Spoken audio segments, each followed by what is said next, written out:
भोलेनाथ है यहाँ पर। एक बार जोरदार तालियां इन कलाकारों के लिए। Salute dance academy, really salute to all the little champs.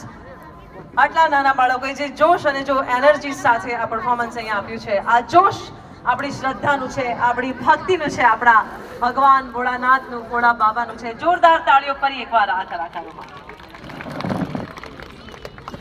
Yes, salute to all of you for this wonderful and energetic performance.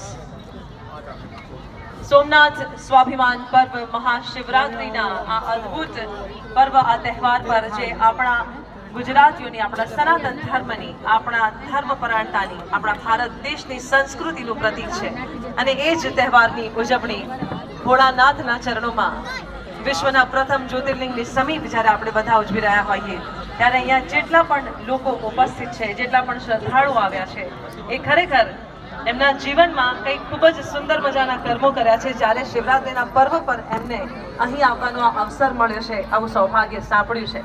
અને આપણે બધા પણ એવું જાણતા હોઈએ છીએ, માનતા હોઈએ છીએ કે જ્યારે પણ કોઈ પણ તહેવાર હોય, ઉત્સવ હોય, જેમ કે જન્માષ્ટમી હોય, તો દ્વારિકાધીશના દર્શન કરવા માટે આપણે જઈએ અને જ આપણી ધર્મપરાયણતાનું અને આપણા શ્રદ્ધા અને આસ્થાના કેન્દ્ર સમા આ મંદિરો છે, આ પ્રતીકો છે, આપણા યાત્રાધામો છે જે ગુજરાતની ધરતી પર વસ્યા છે। તો ગુજરાતની ધરતી પણ એવી જ સૌભાગ્યકાંક્ષણી છે। સોનામાં સુગંધ ભળે એવી વાત એ છે કે ગુજરાતમાં વિરાજિત આ સર્વે શક્તિઓ, જગતજનની માં જગદંબા હોય, શિવ હોય કે પછી દ્વારિકાધીશ હોય, આ સમસ્ત ધરતી પર વસેલા આ યાત્રાધામોનું જતન, સંવર્ધન અને વિકાસ કરવામાં આવે છે ગુજરાત સરકાર શ્રી દ્વારા। ગુજરાત પ્રવાસનના માધ્યમથી ખૂબ જ અભૂતપૂર્વ સુવિધાઓ, અત્યાધુનિક સુવિધાઓ આ યાત્રાધામોને, આપણા જે પ્રવાસન સ્થળો છે ત્યાં ઊભી કરવામાં આવે છે। જેટલા પણ યાત્રાળુઓ કે શ્રદ્ધાળુઓ અહીં આવે એમને તમામ પ્રકારની સુવિધાઓ મળે એવું એક સરસ મજાનું આયોજન ગુજરાત રાજ્ય પ્રવાસન નિગમ સતત કરતું આવ્યું છે। આપણે બધા જાણીએ છીએ તે પ્રમાણે કૈલાશ ખેર, પદ્મશ્રી કૈલાશ ખેર આજે આ મંચ ઉપરથી પ્રસ્તુત કરવાના છે સંગીતની અદ્ભુત સરવાણી। સો firstly I request the team Kailasha, all the rhythmists and musicians, I am requesting all of you to please join us on the stage। जितने भी टीम कैलाशा के म्यूजिशियंस हैं उन सभी से मैं निवेदन करती हूँ आप जल्दी से मंच पर आए। પદ્મશ્રી કૈલાશ ખેર ભગવાન શિવના પરમ ભક્ત છે અને એમની ઘણી બધી રચનાઓ, આપણે હમણાં જ જે નૃત્ય પરફોર્મન્સ અહીંયાથી જોયું એમાં પણ ઘણી બધી કૈલાશ ખેરની રચનાઓ પર અહીંયા પ્રસ્તુતિ થઈ। સનાતન ધર્મની સાથે સાથે સૃષ્ટિના સર્જનહાર ભગવાન શિવ અને શક્તિનું મિલન એટલે આવતીકાલનો મહાપર્વ મહાશિવરાત્રિનો આ પાવન દિવસ। माँ पार्वती અને ભગવાન ભોળાનાથના લગ્નનો અવસર છે ત્યારે આપ સૌ એ લગ્નના અવસરે મહેમાન બનીને અહીં આવ્યા છો। ગુજરાત ટુરિઝમના આપ સૌ મહેમાન છો અને હજારોની પણ લાખોની સંખ્યામાં ગુજરાત ટુરિઝમ આપણા મહેમાનોને, આપણા પ્રવાસીઓને આવકારે છે અને સૌ માટે જતન સંવર્ધન કરીને તમામ પ્રકારની સુવિધાઓ ઊભી કરે છે। ગુજરાત રાજ્ય પ્રવાસન નિગમ દ્વારા તમામ પ્રવાસન સ્થળો જેમ કે જૂનાગઢ ખૂબ જ નજીક છે ત્યાં પણ ભવ્ય ભવનાથના મેળાનું આયોજન કરવામાં આવ્યું છે। તારીખ 11મીથી ભવનાથના મેળાની શરૂઆત થઈ છે। લાખોની સંખ્યામાં ભક્તોની ભીડ ત્યાં ઉમટી પડે છે અને 15મીએ મહાઆરતી ભવનાથ મહાદેવ ખાતે પણ જેના બધા સાક્ષી બનશે। સાથે સાથે ગીર સોમનાથ અને જૂનાગઢ જે એશિયાટિક લાયન્સની ધરતી છે અને સમગ્ર વિશ્વમાં એશિયાટિક લાયન્સની આ ધરતી તરીકે જૂનાગઢ અને ગિરનારના એ પર્વતો વખણાય છે અને વર્ષોથી આ પર્વતો હતા, જૂનાગઢના જંગલો હતા, પણ એ જંગલોમાં એશિયાટિક લાયન્સથી લઈને એ તમામ પ્રકારના જે આપણા પ્રાકૃતિક સાનિધ્ય છે એનું જતન સંવર્ધન ગુજરાત રાજ્ય પ્રવાસન નિગમ, ગુજરાત સરકારશ્રીના માધ્યમથી કરી રહ્યું છે। જ્યારે ઉનાળાની સિઝન હોય, સમર વેકેશનમાં આપણે બધા જ ઉત્સવ પ્રિયતાની સાથે સાથે પ્રવાસન માટે પણ શોખીન એવા ગુજરાતીઓ છીએ। તો ઉનાળામાં જો બહાર ફરવા જવું હોય તો જૂનાગઢ તમામ પ્રવાસીઓ માટે ખૂબ જ ફેવરેટ સ્થળ છે, ખૂબ જ લોકપ્રિય સ્થળ છે। વાત કરીએ જો ચોમાસાની ઋતુ આવે ત્યારે ગુજરાતમાં એવું સુંદર મજાનું અને લાડકવાયું હિલ સ્ટેશન કહેવાય એવું સાપુતારા સ્થિત છે, જે વાદળોનું શહેર કહેવાય છે. તો સાપુતારામાં પણ 1 મહિના માટે મોન્સૂન ફેસ્ટિવલનું આયોજન ગુજરાત ટુરિઝમ કરે છે. અને ચોમાસાની ઋતુમાં સાપુતારામાં ફરવું એટલે કે જાણે તમે સ્વર્ગની આહલાદક અનુભૂતિ લેતા હોય તેવી તમને અનુભૂતિ થાય. સાક્ષાત મેઘરાજા તમારી સાથે બેસીને જાણે વાત કરતા હોય એવી અનુભૂતિ થાય એવું આ સ્થળ ગુજરાતનું સાપુતારા છે.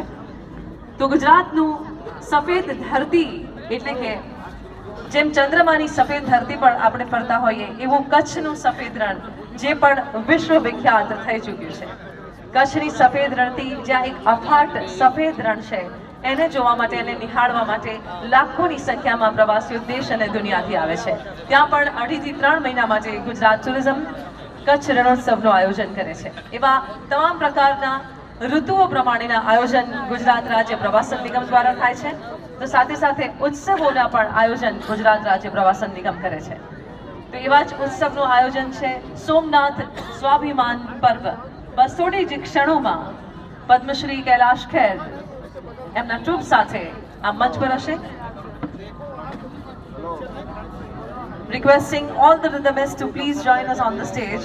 Team Kailasha. થોડી જ ક્ષણોમાં કલાકારો અહીં આવશે. કૈલાશ ખેરના અદ્ભુત પરફોર્મન્સ બાદ પાર્થ ઓઝાને પણ આપણે સાંભળીશું. આવતીકાલે આ સ્વાભિમાન પર્વનો બીજો દિવસ જેમાં જીગરદાન ગઢવી અહીંયા પ્રસ્તુતિ કરશે અને આવા જ સાંસ્કૃતિક કાર્યક્રમો અને મહેમાનોની ઉપસ્થિતિ હશે.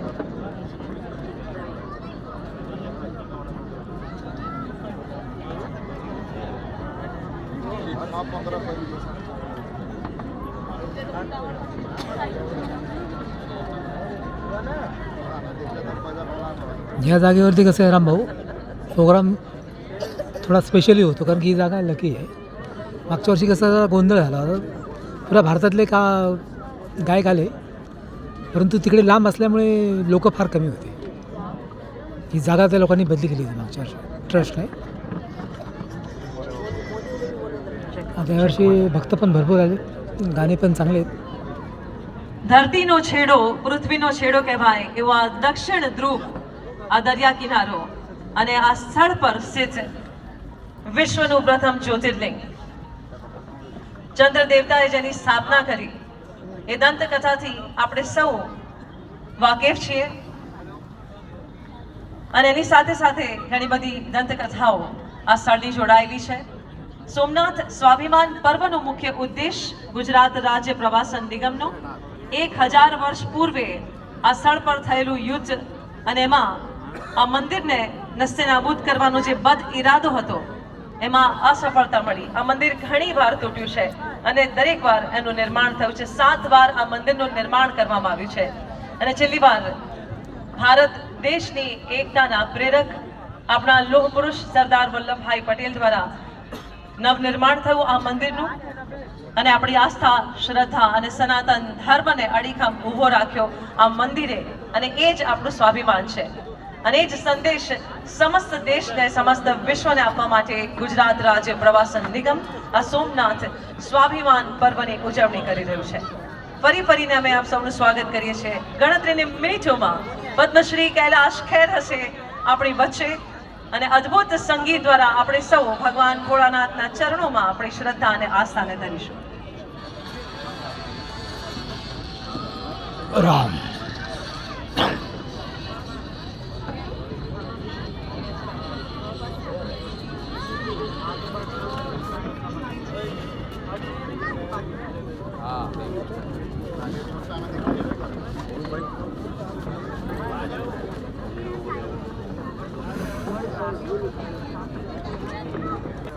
એવા આ ઇતિહાસને સાચવવાનો એક અદ્ભુત પ્રયાસ ગુજરાત ટુરિઝમનો જેમાં સફળતમ રીતે આપણે પાર પડી રહ્યા છીએ અને આવા ભવ્ય આયોજનના આપણે સૌ સાક્ષી બની રહ્યા છીએ.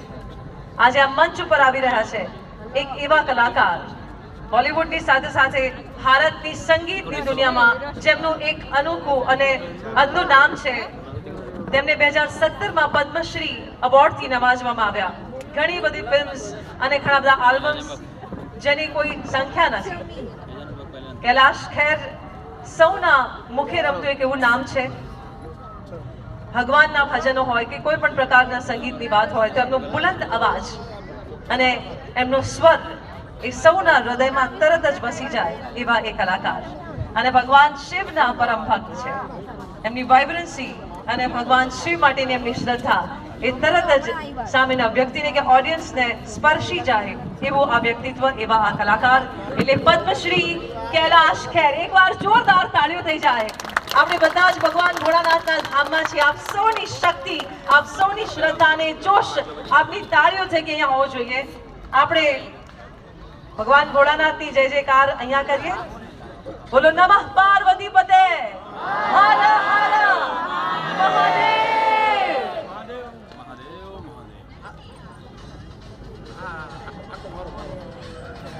શું વાત છે. બોલીએ સોમનાથ મહાદેવ કી, સોમનાથ મહાદેવ કી, સોમનાથ મહાદેવ કી, હર હર મહાદેવ. પદ્મશ્રી કૈલાશ ખેરની સાથે band Kailasa is ready to perform, and I would like to request Padmashri Kailash Kher आप सभी की जोरदार तालियों के साथ भगवान भोलेनाथ के जयकारे के साथ आज इस मंच पर आमंत्रित करने जा रही हूँ भारत के ऐसे अनूठे कलाकार पद्मश्री कैलाश खेर जी को.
Thank you.